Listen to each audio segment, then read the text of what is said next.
नमस्कार, मी मयुरी आणि आपण पाहत आहात 7 स्टार न्यूज।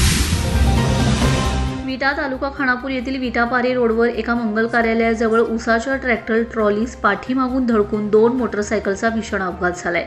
या अपघातात 4 जण जखमी तर एका व्यक्तीचा मृत्यू झाला असल्याची माहिती विटा पोलिसांकडून मिळत आहे। विजय सुभाष साठे व त्यांचे मित्र सूरज चंदू सावंत, रोहन उर्फ अतिश नंदकुमार वायदंडे हे तिघे जण रोहन उर्फ अतिश यांच्या 2 व्हीलरवरून विटा येथे जेवण करण्यासाठी आले होते।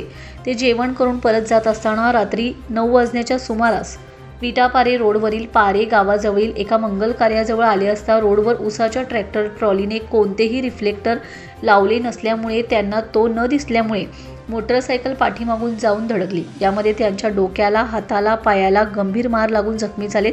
त्यानंतर त्यांच्या पाठीमागून आणखीन एक मोटरसायकल येऊन तीही ट्रॅक्टर ट्रॉलीला जोरात धडकले। यामध्ये अजित बाळासो माने व अजित बाळासो साळुंके हेही जखमी झालेत। यामधील रोहन उर्फ अतिश नंदकुमार वायदंडे यांचा उपचारादरम्यान मृत्यू झालाय।